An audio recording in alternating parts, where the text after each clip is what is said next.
വിദ്യാഭ്യാസ രംഗത്ത് 62 വർഷത്തെ പാരമ്പര്യമുള്ള Irattayar saint Thomas higher secondary സ്കൂളിലെ പൂർവ്വ വിദ്യാർത്ഥി മഹാസമ്മേളനം ഇന്നലകളെ ഇതുവഴിയെ എന്ന പേരിൽ സെപ്റ്റംബർ 18-ാം തീയതി സ്കൂൾ ഓഡിറ്റോറിയത്തിൽ വെച്ച് നടക്കുമെന്ന് ഭാരവാഹികൾ വാർത്താസമ്മേളനത്തിൽ അറിയിച്ചു.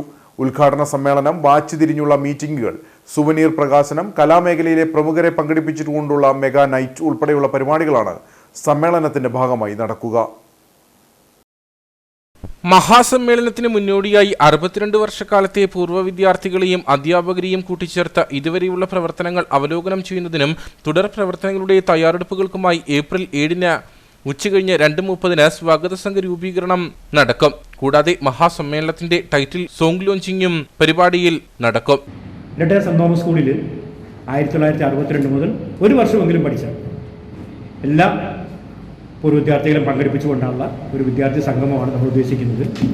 മറ്റ് വിദ്യാർത്ഥി സംഗമം എന്ന് പറയുന്നത് അവനവൻ്റെ ബാച്ചിലുള്ള ഏതെങ്കിലും ഒരു പ്രത്യേക ബാച്ചിലുള്ള ഒരു സംഗമമാണ് കാലകാലങ്ങൾ നടന്നു വരുന്നത്. എന്നാൽ നമ്മൾ ഉദ്ദേശിക്കുന്നത് ഇരട്ടയാർ സെന്റ് തോമസ് 62 മുതൽ ആരംഭം മുതൽ 24 വരെ പഠിച്ചിറങ്ങിയ മുഴുവൻ വിദ്യാർത്ഥികളെ ഉൾക്കൊള്ളിച്ചുകൊണ്ടുള്ള ഒരു മഹാസംഗമമാണ് നമ്മൾ ഉദ്ദേശിക്കുന്നത്. ആ സംഗമത്തിൻ്റെ പേര് ഇന്നലകളെ ഇതുവഴി എന്ന പേരിലാണ് നമ്മൾ ഈ പൂർവ്വ വിദ്യാർത്ഥി സംഗമം സംഘടിപ്പിച്ചിരിക്കുന്നത്. അതിൻ്റെ വിപുലമായ സാഗസംഘ രൂപീകരണമാണ് ഏപ്രിൽ മാസം 7-ാം തീയതി ഉച്ചയ്ക്ക് 2 മണിക്ക് ഇരട്ടയാർ സെന്റ് തോമസ് പാരിഷായിൽ വെച്ച് നടത്തുവാൻ തീരുമാനിച്ചിരിക്കുന്നത്. വാർത്താ സമ്മേളനത്തിൽ ജനറൽ കൺവീനർ ഷാജി എ.കെ, സംഘാടക സമിതി vice chairman Bindu Shibu, Sajidas Mohanan, Mohanan T R, Biyamma Mathew, Saijo Philip തുടങ്ങിയവർ പങ്കെടുത്തു.